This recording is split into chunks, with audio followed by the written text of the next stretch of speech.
South Africa's unemployment crisis has been unrelenting. Despite the economy having restarted somewhat from the effects of the COVID-19 pandemic, black women remain the most vulnerable, with an unemployment rate of 40.6% in the first quarter of this year. For more on this, let's speak to Terry Oakley-Smith, a cultural change and diversity sphere specialist. Terry, always good to have you on Newzroom Afrika. So 40.6% unemployment rate among black women, not a surprising figure, yet you wonder why there haven't been sufficient interventions to make sure that that tide turns.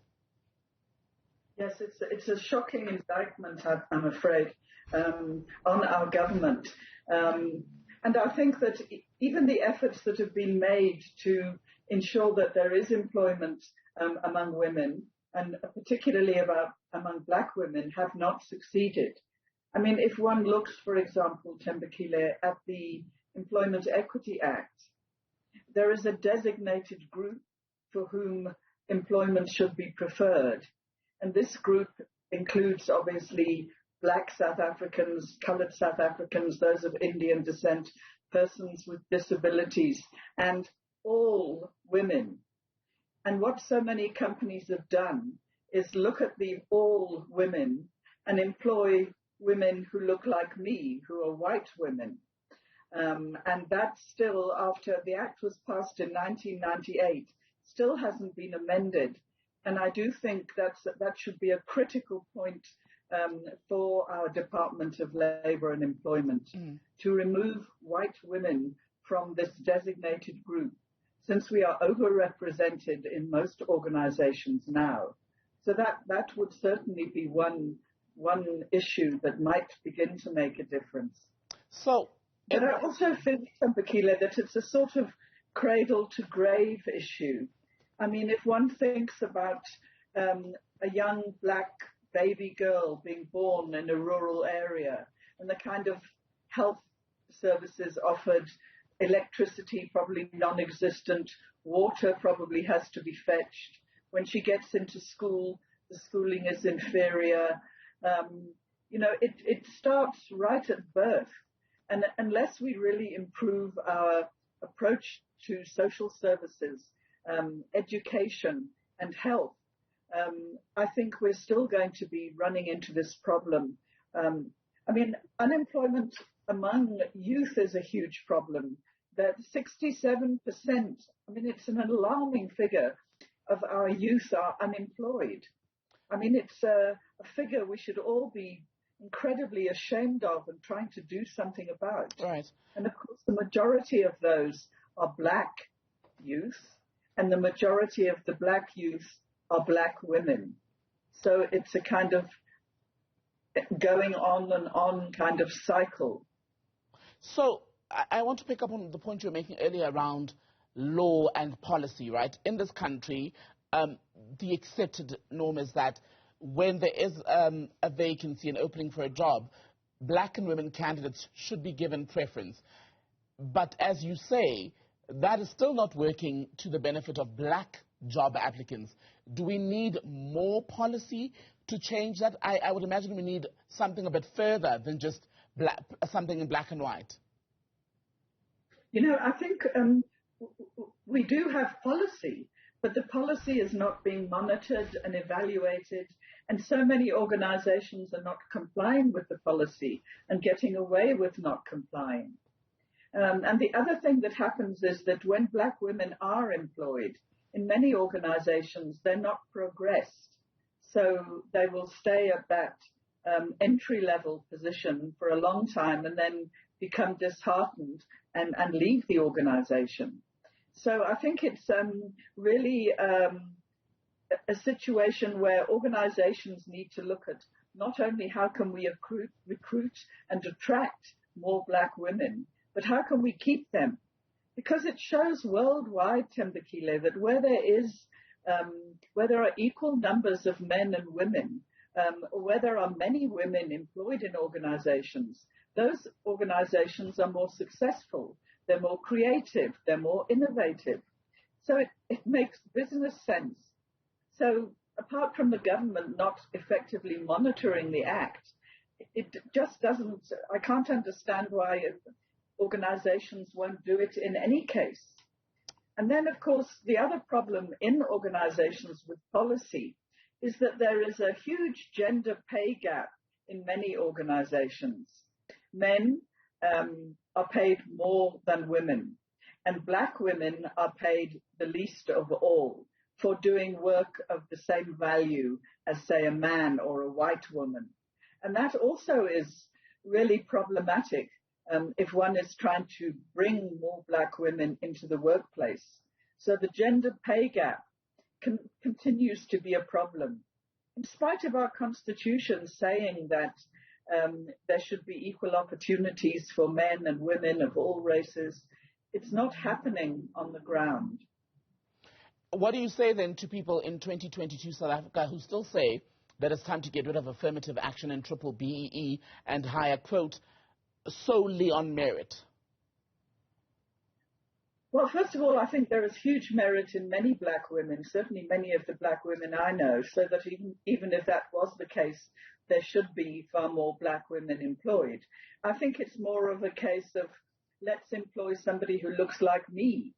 And employment equity, all these years later, since 1998, we still see white men dominating at top management levels, even at senior management levels, and moving down to middle management levels. So there's been so little progress in the workplace, and those people who are most seriously affected are black women.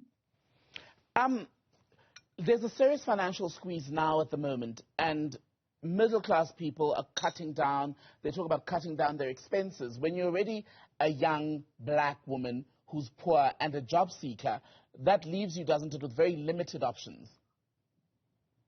Yeah, I think it's a very, very serious problem. I mean, if you're a young black woman or a black person with limited resources, supposing you are depending on that 350 Rand social grant, you can't even afford to get transport to go to a job interview. You can't afford to buy a new pair of shoes or something that will make you feel that you stand a chance and you can put yourself forward properly. How do you manage to pay for somebody to look after your child if you have a child?